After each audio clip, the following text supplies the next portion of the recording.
হবে, সামনে পুলিশের সিকিউরিটি তুলে নিয়ে পেছনে আমার গাড়ি ফলো করলে কিচ্ছু করতে পারবেন না।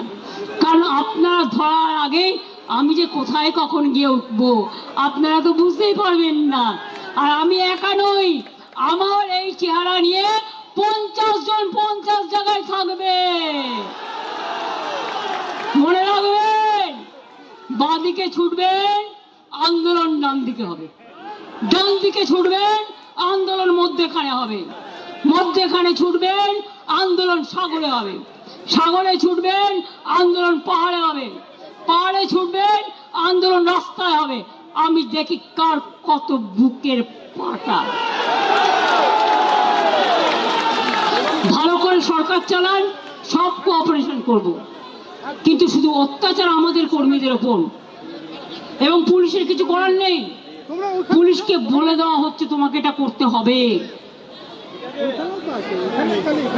আমি সবাইকে বলি ভালো থাকবেন, সুস্থ থাকবেন, আর বাদ বাকিটা আমার উপর ছেড়ে দিন।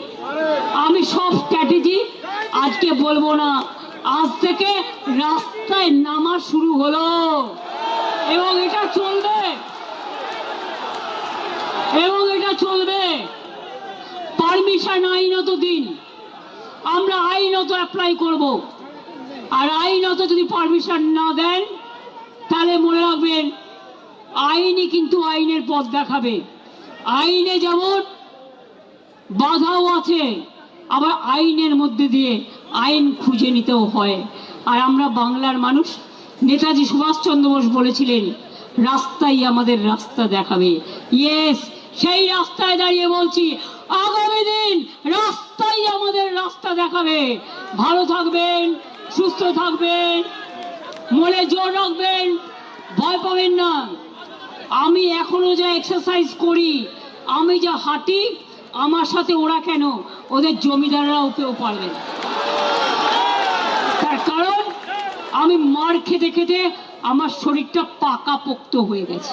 আমার বাড়িতে আমি বেরোবার কিছুক্ষণ আগে বিজেপির লুম্পেনরা মিছিল করছিল, ভেবেছিল আমায় আটকাবে। আরে আমায় আটকাতে গেলে আমার প্ল্যানই থাকে, প্ল্যান বি থাকে, প্ল্যান সি থাকে, প্ল্যান ডি থাকে।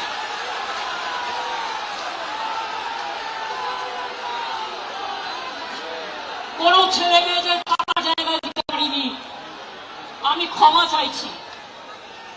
কাউকে ট্রেনের টিকিট দিতে পারিনি, কাউকে একটা বাস করে দিতে পারিনি, একটা গাড়ি করে দিতে পারিনি।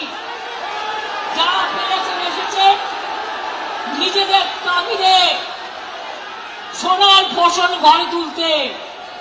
আপনারাই সোনার খনি, আপনারাই নয়নের মণি, আপনারাই শহীদ পরিবারকে দেখবেন, রক্ষা করবেন।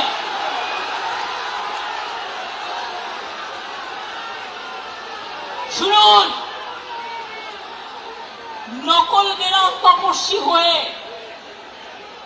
বিজেপির পাশ মালিশ না হয়ে চ্যালেঞ্জ, বিজেপিতে যান, যান বিজেপিতে যান, যান বিজেপি ডাইরেক্ট করুন, আমার কোনো আপত্তি নেই। যত যাবে তত আমি খুশি হব। আর সেই জায়গাটা পূরণ করার জন্য আমার ছাত্র আছে, আমার যুব আছে, আমার পুরনোরা আছে, আমার নতুনরা আছে, তারা ভরে দেবে, কানায় কানায় পূর্ণ করে দেবে। পরিষ্কার জেনে রাখুন, সরকার চালাতে গেলে কতগুলো ডিসিপ্লিন মানতে হয়। কালকে দিল্লিতে আপনারা দেখেছেন ছাত্র যুবদের উপর কি অত্যাচার হয়েছে।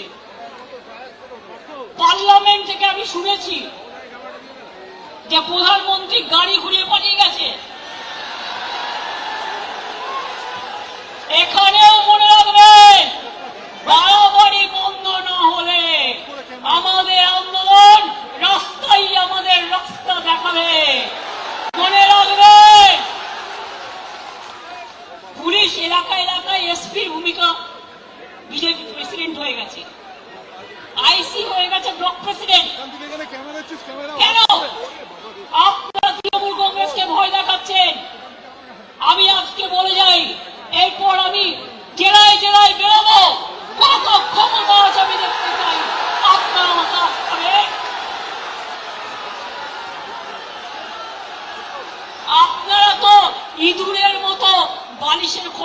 থাকেন কখন বালিশটা কাটবে। আর আমরা সুন্দরবনের বাঘের বাচ্চার মতো লড়াই করি, এটা আপনাদের সাথে আমাদের কথা। পার্টি সিম্বলে জেতার পর বিজেপি যে কর্মীরা রক্ত দিয়ে জিতিয়েছেন, এমএলএরা জিতিয়েছেন, এমএলএদের জীবন দিয়ে জিতিয়েছেন, জীবনে তারা একটা এমএলএ হতে পারেনি, একটা কাউন্সিলর হতে পারেনি, একটা গ্রাম সভা হতে পারেনি, একটা পঞ্চায়েত সমিতি হতে পারেনি, তারাই মিছিল করে, তারাই মিটিং করে। আর আপনারা এত ভোগী, 2 মাস সহ্য করতে পারলেন না। এই যে চোর চোর বলে বেড়াচ্ছে না, আমরা বেঁচে গেছি, চোরগুলো বিজেপিতে চলে গেছে। আজকে ইনডোর আউটডোরের কথা বলে যাচ্ছি। বিজেপি করছে ইনডোর, আমরা করছি আউটডোর।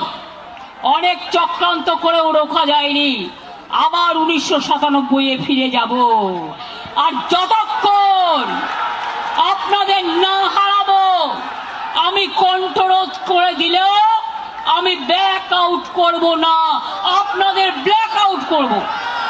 সিম্বল কাটবেন, টাকা কাটবেন, সম্মান করবে কাটবেন।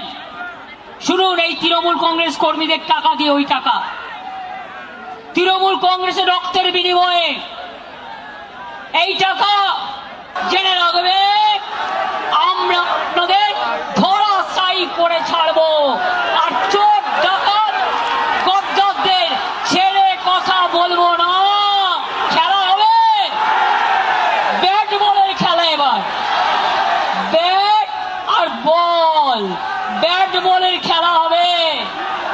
আর তুমি আমার সিম্বল কাটলে, তোমার হাতে সরকার আছে বলে আমি মানুষ যে সিম্বল গ্রহণ করবে, যদি সেই সুযোগ আসে আমি ছাড়বো না, আমি সুপ্রিম কোর্ট পর্যন্ত দেখব।